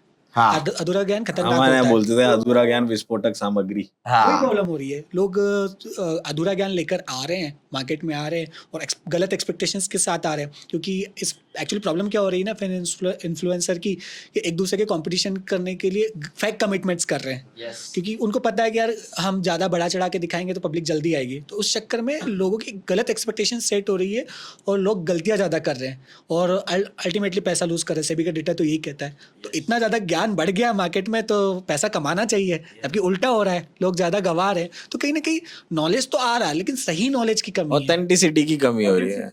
राइट सोर्स जैसा मैं हमेशा कहता ही क्या हूँ। होता है कि पहले क्या होता था, लाइक हम आपस साथ में बैठ के डिस्कस करें तो आप कहीं गलत हो, सही मेंटरशिप मिलती है, तो वो कोई गलती कर रहा है तो आप उसको सही समय पे रोक रहे हो, सही समय पे गाइडेंस मिल रहा है, तो फिर आपके नुकसान करने के चांसेस कम हो जाते हैं और आप मार्केट में पैसा बना सकते हो। अच्छा सर, एक पॉइंट छूट गया। जब अपन मेटल की चमक की बात कर रहे थे तो सबसे ज्यादा चमकता है सोना। तो गोल्ड का क्या सिनेरियो लग रहा है सर? वो तो बढ़ता ही जा रहा है, बढ़ता ही जा रहा है सर। सारे लेवल तोड़ दिया उसने। मंथली RSI उसकी 70 के ऊपर चल रही है। मतलब बीइंग अ टेक्निकल गाय, भाई मेरे अगर किसी स्टॉक का मंथली चार्ट पे RSI 70 पहुंच गई तो मतलब वो मतलब हाई एंड हो गया। मनीष, हम इतना पढ़ते लिखते हैं बट हमसे स्मार्ट इन्वेस्टर्स तो हमारी मम्मी है। वो कुछ पढ़ती लिखती नहीं, लेकिन हमसे स्मार्ट इन्वेस्टर्स है। गोल्ड में आप बोलो, देखो वो तुम्हारा मार्केट गिरा हुआ, मेरा सोना इतना अच्छा रिटर्न दे रहा है। हालांकि सोना ऑलरेडी इस साल 16% चल चुका है, बट मुझे लगता है कि गोल्ड का गोल्डन रन अभी भी जारी रहेगा। उसके पीछे के मल्टीपल रीजन है। एक तो हम लगातार इस पॉडकास्ट में हमने 2-3 बार बात की है, डॉलर इंडेक्स, बॉन्ड यील्ड्स का नीचे आना, वो भी गोल्ड के लिए पॉजिटिव होता है। ये टैरिफ वॉर चल रहा है, उसकी अनसर्टेनिटी तो है ही सही, तो अनसर्टेनिटी में गोल्ड बढ़ता है। और अगर इन केस यूएस में रिसेशन की बात हो रही है, मुझे नहीं लगता रिसेशन आएगा, प्रॉब्लम्स आएगी, बट रिसेशन की उम्मीद नहीं है। अगर यूएस में थोड़े बहुत भी रिसेशन जैसी सिचुएशन होती है तो गोल्ड के लिए एक पॉजिटिव माना जाता है, पॉजिटिव हो जाएगा। तो गोल्ड मुझे लगता है कि चलता रहेगा। बट मुझे लगता है कि सिल्वर पे भी नज़र रखना चाहिए, वो आउट परफॉर्म कर सकती है क्योंकि वो एक प्रीशियस मेटल के साथ साथ एक इंडस्ट्रियल मेटल भी है। चाइना यूरोप अच्छा कर रहे हैं तो उसका भी फायदा मिलेगा। एंड अपार्ट फ्रॉम दैट हम 3 चीज़ों की बहुत ज़्यादा बात कर रहे हैं। एक तो AI, yes, EV, green energy, मतलब सोलर एनर्जी, तो इन तीनों चीज़ों में सिल्वर का यूज़ होता है। तो आगे जाके लॉन्ग टर्म व्यू ले तो सिल्वर के लिए भी एक काफ़ी पॉजिटिव अच्छा आउटलुक है। और इस साल मुझे लगता है गोल्ड सिल्वर की चमक इस साल भी पूरे साल जारी रहेगी। पूरे साल हो सकता है किसी लेवल पे प्रॉफिट बुकिंग आ जाए, बट मुझे लगता है ये अच्छा करेंगे अभी भी। ओवरऑल आपका व्यू बुलिश है। ही है। अच्छा सर, अब वापस से कोविड के बाद वालों की बात करें तो कोविड के बाद वालों ने क्या सीखा है? इक्विटी मार्केट नीचे जाता तो गोल्ड बढ़ता है। सिंपल सा कॉन्सेप्ट है सर इनका, है ना? या गोल्ड नीचे आएगा तो इक्विटी मार्केट बढ़ेगा। बट आपकी थ्योरी है वो बहुत ही अलग जा रही है, क्योंकि मैं यही बताना चाहूंगा कि दिस इज द डिफरेंस हम जैसे सर, मैं अपने स्टूडेंट्स को जब इंडिया विक्स पढ़ाता हूँ ना, तो मैक्सिमम मैंने इंडिया विक्स जब भी पढ़ाता हूँ ना, सब लोगों के फेसेस ब्लैंक हो जाते हैं, क्योंकि हमने इंडिया विक्स को कैसे पढ़ा है, फियर इंडेक्स की तरह। राइट। वो डर का माहौल बताता है। इन लोगों ने कैसे पढ़ा, मोस्ट ऑफ द जो लोग यूट्यूब और या बाकी जगह से नॉलेज गेन करें, इनको क्या बताया जाता है कि इंडिया विक्स क्या है। सिंपल सा, निफ्टी नीचे जाएगा तो इंडिया विक्स बढ़ जाएगा, है ना, निफ्टी ऊपर जाएगा तो इंडिया विक्स नीचे जाएगा। अब है ये ऐसा ही कोरिलेशन, बट आपको इसको अलग नजरिए से देखना चाहिए, क्योंकि इंडिया विक्स जो है वो हमारा डर का माहौल बताता है मार्केट में। और इसी पॉइंट ऑफ व्यू से मेरे को इंडिया विक्स से एक चीज और याद आई, सर मार्केट इतना गिर गया, अब इनकी थ्योरी तो फेल हो गई, इंडिया विक्स तो कहीं गया ही नहीं। क्योंकि अगर ये जितने भी थ्योरीज थी इनकी कि भैया सिंपल सा, अब जैसे गोल्ड वाली तो काम कर गई, बट उसके पीछे एक अलग रीजन है। मैं बस यही बताना चाहता हूं लोगों को कि आप है ना, सिर्फ जो दिख रहा है उस पर दिमाग मत लगाओ, जो दिख रहा है उसको अज्यूम वैसे मत कर लो, उसके बैक के लॉजिक ढूंढने की कोशिश करो। जैसे मूविंग एवरेजेस के ऊपर सरने का कि यार कोई मूविंग एवरेजेस है कि भाई आरएसआई में 14 का मूविंग एवरेज क्यों यूज होता है, क्योंकि 14 दिन की मून साइकिल होती है। लोगों को सर, लोग सालों से आरएसआई यूज कर रहे हैं, है ना। मेरे पास ऐसे बहुत लोग आते हैं जो बोलते हैं आप आरएसआई पढ़ाते हो, आरएसआई तो मेरे को आता है। मैं उनसे सिर्फ एक सवाल पूछ लेता हूँ, आरएसआई में 14 दिन का एवरेज क्यों इस्तेमाल किया जाता है, आप ये बता दो। मैं यही मेरे को एक लैक लगता है लोगों में कि लोग स्टॉक मार्केट से उम्मीदें तो लगा लेते हैं, बट वो राइट नॉलेज गेन नहीं कर रहा है आज की तारीख में। जैसे इंडिया विक्स की बात करूं तो ये इनको अपोजिट दिखता है, बट हमें लगता है कि यार ये फियर इंडेक्स है। और अगर मैं अभी इस सिनेरियो में फियर इंडेक्स की बात करूं तो कहीं डर का माहौल है ही नहीं, सही नहीं। इंडिया विक्स वही का वही है। एक्चुअली मार्केट में कोई सिस्टमेटिक रिस्क नहीं आया है कि कोई कोविड जैसी सिचुएशन या कोई ग्लोबल रिसेशन, क्राइसिस नहीं आया, कोई क्राइसिस नहीं है यहाँ पे। ये जस्ट एक एडजस्टमेंट और करेक्शन है जो बहुत महंगा हो गया था वैल्यूएशन, उसको एडजस्ट कर रहा है मार्केट। तो फियर वाला नहीं है कि बिल्कुल सब बेच के इस मार्केट से बाहर ही हो जाना है या कुछ डर है, वो नहीं है। एक जस्ट रूटीन करेक्शन चल रहा है। इस वजह से इंडिया विक्स में इतना जंप देखने को नहीं मिला है। जब कोविड आया था तब इसमें एक स्पाइक आया था। नॉर्मली इलेक्शन के टाइम पे जब अनसर्टेनिटी रहती है तब इसमें एक स्पाइक आता है। डर का माहौल रहता है सर तब। डर का माहौल नहीं है, ये जस्ट रूटीन करेक्शन और एक शॉर्ट टर्म बेयर मार्केट कह सकते हो इसको।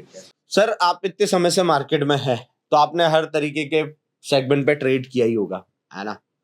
मैं ये जानना चाहता हूँ आप अपने आप को किस तरीके का ट्रेडर कंसिडर करते हैं, क्योंकि मैं कैश में ट्रेड करता हूँ, ऑप्शन में ट्रेड करता हूँ, फ्यूचर में ट्रेड करता हूँ, क्रिप्टो में ट्रेड करता हूँ, मैं इंट्राडे करता हूँ, मैं शॉर्ट टर्म करता हूँ, मैं लॉन्ग टर्म करता हूँ। बट मैंने अपने आप को एज अ स्विंग ट्रेडर माना है कि मैं एक अच्छा स्विंग ट्रेडर हूँ। आप अपने आप को किस कैटेगरी में कंसिडर करते हैं इस चीज को?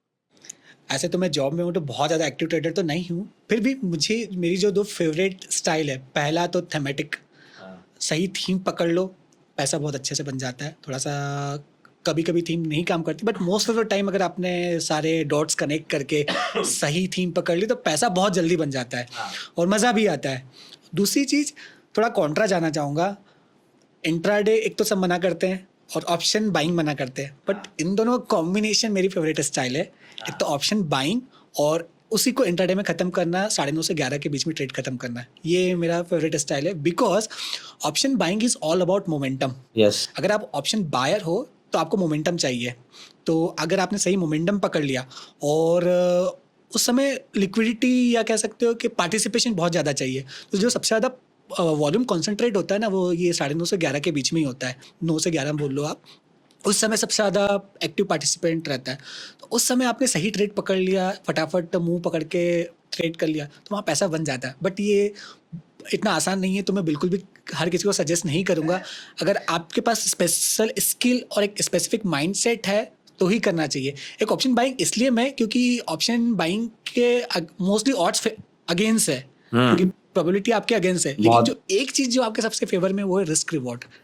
ऑप्शन बाइंग में रिस्क आपको पता है कम होता है और रिवॉर्ड आपके लिए अपसाइड बहुत खुली है। तो ये एक चीज़ बहुत फेवरेबल है ये, और आपने सही डायरेक्शन पकड़ लिया मोमेंटम तो आपके लिए इजी हो जाता है। जो थीटा डीके की बात हो रही है मोस्टली ओवर द नाइट होता है, तो वो जो 2 घंटे में इतना थीटा डीके नहीं होता है, तो उस समय अगर आपने सही मोमेंटम पकड़ लिया ऑप्शन बाइंग में तो पैसा अच्छा बन जाता है, but it's not an easy task. So मैं हर किसी को सजेस्ट नहीं करूंगा तो प्रॉपर स्टडी करे।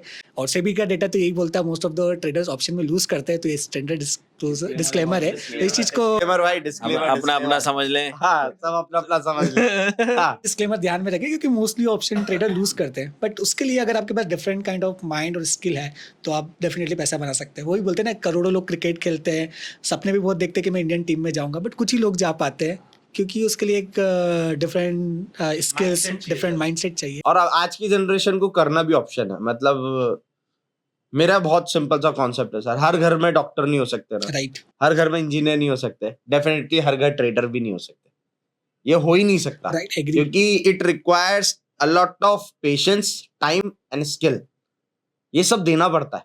आज की तारीख में क्या है, सबको ओवरनाइट सक्सेस चाहिए। राइट, अच्छा, बात करेंगे कि लॉन्ग टर्म पे मेरे को पता है स्टॉक मार्केट में सक्सेस लेट आती है, बट अंदर ही अंदर चाहता है कि बस मेरी कल 10 की प्रीमियम 100 पे खुल जाए।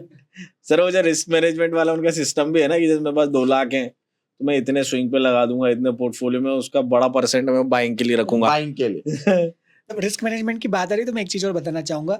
ट्रेडिंग में 4 चीज़ें बहुत इंपॉर्टेंट होती है। सबसे पहले तो 25% रोल रिसर्च का होता है। मैक्सिमम लोगों को लगता हो कि सब कुछ रिसर्च है, बट मैं सिर्फ 25% ट्रेडिंग, स्पेसिफिक ट्रेडिंग की बात कर रहा हूँ, तो 25% रोल होता है रिसर्च का। मतलब क्या चीज़ लेनी है, क्या चीज़ बेचनी है, वो सब। नेक्स्ट 25% जो आता है ना, वो आता है रिस्क मैनेजमेंट, मनी मैनेजमेंट। एक ट्रेड में कितना पैसा लगाना है, कितना स्टॉप लॉस लगाना है। उसके बाद जो नेक्स्ट 25% आता है वो आता है इमोशन मैनेजमेंट। वो बहुत इंपॉर्टेंट चीज़ है कि आपने कोई ट्रेड लिया है तो प्रॉफिट हो रहा है तो आप कैसे रिएक्ट कर रहे हो, लॉस हो रहा है तो कैसे रिएक्ट कर रहे हो, कहीं आप रिवेंज ट्रेडिंग तो नहीं कर रहे हो, ओवर ट्रेडिंग तो नहीं कर रहे। और एक जो लास्ट 25% बचता है वो होता है लक, जो हमारे हाथ में है नहीं। तो 25% रिसर्च हो गया, 25% लक हो गया, 50% जो रोल है वो है रिस्क मैनेजमेंट और इमोशन मैनेजमेंट। इस पे लोग बहुत कम काम करते हैं, तो ये चीज़ों पे ध्यान देना बहुत ज़्यादा ज़रूरी है, तभी मुझे लगता है कि आप ट्रेडिंग में सक्सेसफुल हो पाओगे। इसके साथ साथ आपको एक नीश फाइंड करनी पड़ेगी। आप डेफिनेटली एक अकेला ट्रेडर जरूरी नहीं है कि सेलिंग भी कर लेगा, फिर वो स्विंग भी कर लेगा, समय पे बाइंग भी कर लेगा, तो इट इज वेरी टफ। आप मतलब कर सकते हो, प्लान कर सकते हो, बट आउट ऑफ दैट आपको एक नीश पकड़नी ही पड़ेगी कि मैं एक तुम्हारा नीश क्या है, कहाँ कंफर्टेबल फील करते हो सबसे ज़्यादा? यहीं sir. Sir is option trader. हाँ, ऑप्शंस में सर ऑप्शंस मेरे को मजा आता है, मजा मेरे को आता मजा आता है। मतलब मैं, मेरे से अगर स्टूडेंट्स भी पूछते हैं तो मैं यही बोलता हूँ कि जब थोड़ा सेटल हो जाए ना सब, भाई सब अच्छा चल रहा है, स्विंग भी अच्छा चल रहा है, जो भी आपने प्लान किया है, थोड़ा रोलर कोस्टर में बैठो, ऑप्शन करो। ऑप्शन सेगमेंट, ही ऑप्शन मुझे शुरू से ही बहुत पसंद है, क्योंकि थोड़ा सा मैथमेटिक्स है, थोड़ा सा कॉम्प्लेक्स थिंग है, अंडरस्टैंडिंग है। क्योंकि इंडिया में मतलब मैक्सिमम ट्रेडर्स ऑप्शन ट्रेडिंग करते हैं।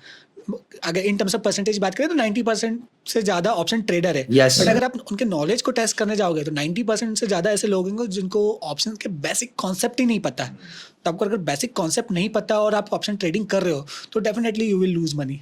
यस, मतलब ऑप्शन में सर गेम चेंज हो जाता है ना, आपको सही होना है और सही समय पे सही होना है।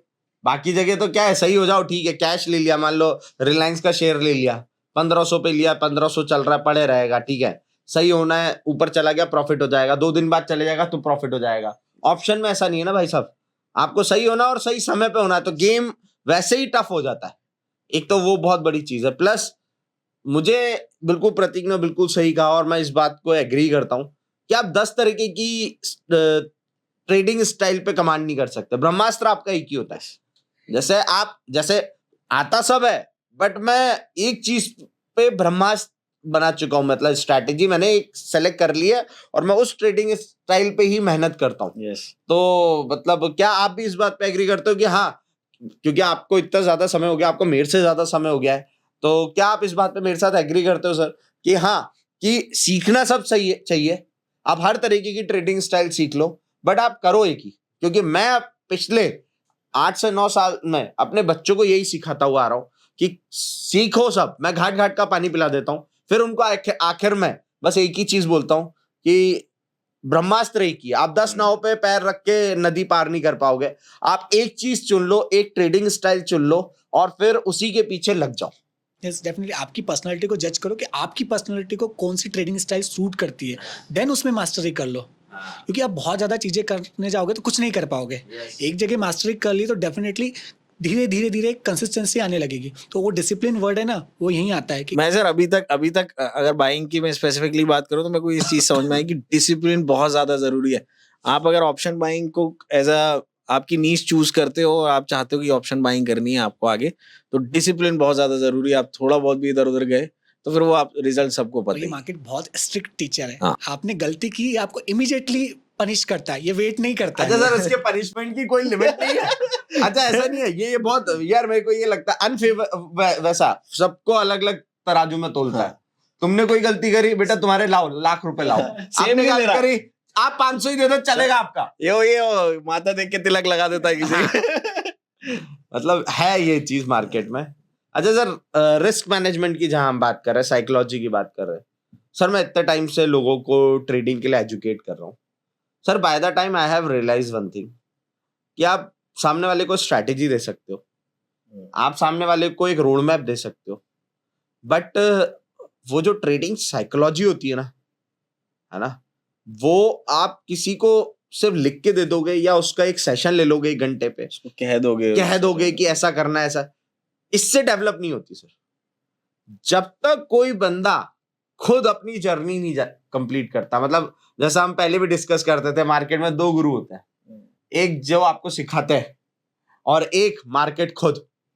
तो जब आप पहले गुरु से सीखते हो तो आप तैयार होते हो, नेट प्रैक्टिस कर रहे होते हो, बट जो असली गुरु है वो है मार्केट, ऐसा।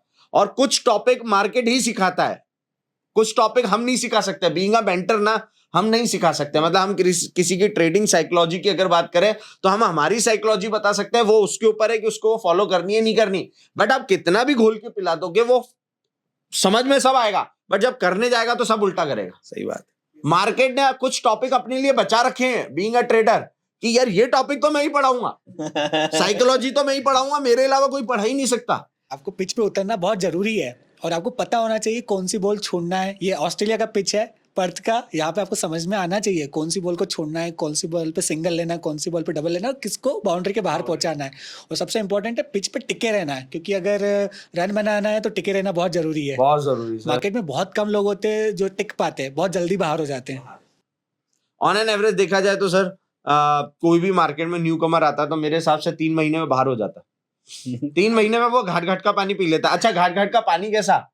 एडवाइजर के पास होया या ब्रोकिंग से धोखा खाया या इन्फ्लुएंसर्स के पास होया या टेलीग्राम घूम के आ गया, सब कर लिया 3 महीने में, हर तरीके के एड्रेस पे होके आ जाता है और उसकी जर्नी खत्म हो जाती है, वेकेशन खत्म हो जाती है। फिर वो एक सब्सक्रिप्शन ले लेता है कि अब मैं बाहर हुआ तो 3 और करूंगा। हाँ। उसका अलग चेंज सिस्टम चल रहा होता। ऐसा। सर कैसा लगा आपको हमारे साथ?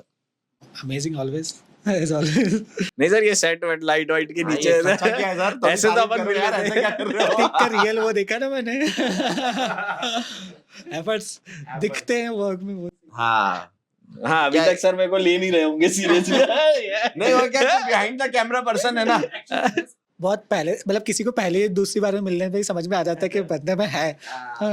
वो सर होता है। ये क्या बिहाइंड द कैमरा रहा है मेरे साथ हमेशा, कैमरे पे मैं ही दिखता हूँ, ये बिहाइंड द कैमरा। पता तो है कि इसका तुम्हारे साथ मेजर रोल है। मेजर सर, मेजर बहुत सारी चीज। आपने मेरी जर्नी तो देखी है sir. Is there any kind of feedback जो आप मेरे को देना चाहो कि हाँ यार ये, हाँ वो तो चल ही रहा है सर, वो तो चल ही रहा है। हाँ, ऐसा कोई फीडबैक जो आप मुझे देना चाहो कि ये कर ऐसा, किसी भी कॉन्टेक्स्ट, किसी भी आपकी तरफ से आप व्हाटएवर जो आपके मन में आता है कि यार मेरे को ये मनीष को बताना चाहिए। आई थिंक अभी एक सबसे बड़ी प्रॉब्लम एक ट्रस्ट की आई है कि स्पेशली इन्फ्लुएंसर को लेकर जो रिसेंटली कुछ इंसिडेंट हुए हैं। तो एक तो इंटीग्रिटी मेंटेन करना और स्टूडेंट्स को अनरियलिस्टिक एक्सपेक्टेशन सेट नहीं करना। आई नो दैट कि पहले ही हम उस चीज़ों का ध्यान रखते हैं और हम चाहे तो थोड़ा सा डीप जा सकते हैं। लाइक स्कूल में हम इंडिया में अभी तक फाइनेंशियल एजुकेशन से लेकर कुछ है नहीं। एक सबसे बड़ी प्रॉब्लम पॉइंट है तो हमें फाइनेंस हम पढ़ाते ही नहीं है। एक्चुअल फाइनेंस तो सर हम पढ़ा ही नहीं रहे, हम क्रेडिट डेबिट समझा रहे हैं लोगों को। ये नहीं बता रहा कोई भी कि हाँ बैलेंस शीट मैच करवा रहे फाइनेंस के नाम पे। एक्चुअल में फाइनेंस क्या है कि भैया कौन सा इंश्योरेंस होना चाहिए, कहाँ इन्वेस्टमेंट करना चाहिए, आपका पैसे को कैसे मैनेज करना चाहिए, क्या आरओआई है, इन्फ्लेशन रेट का क्या इम्पैक्ट आता है, ये है फाइनेंस। बट हम क्या पढ़ा रहे हैं? क्रेडिट डेबिट को मैच कर लो भैया। आई ऑल्सो बिलीव कि पहली क्लास से ही आपको सेविंग क्या होती है, इन्वेस्टमेंट क्या होता है, ये सब पता होना चाहिए। तो हमारे स्कूलों में, कॉलेजेस में इस चीज़ की कमी है। तो I think we can take initiative, कुछ सोचना चाहिए आई थिंक उस एरिया में कि ये बड़ी हम ऐसे अपॉर्चुनिटी भी हो सकती है, बिजनेस अपॉर्चुनिटी भी, और कहीं ना कहीं एक बहुत अच्छा इनिशिएटिव हो सकता है जो इंडिया की ग्रोथ स्टोरी में कहीं ना कहीं हेल्प करेगा। कहीं हेल्प करे, वील कंसिडर दैट। हमने सर प्लान भी किए हैं बहुत सारे, बट वो एग्जीक्यूशन लेवल पे आके हम रुक जाते हैं वहां पे। बट हाँ, वो रहता ही है, एक जगह आके रुक जाता है। बट हाँ, डेफिनेटली विल बिल्कुल ध्यान दें और हम इस चीज का ध्यान रखेंगे। Thank you so much Santosh sir, आप आए और मेरे को अच्छा लगा। मतलब मेरे को वैसे ही सर टाइम पास करना पसंद है।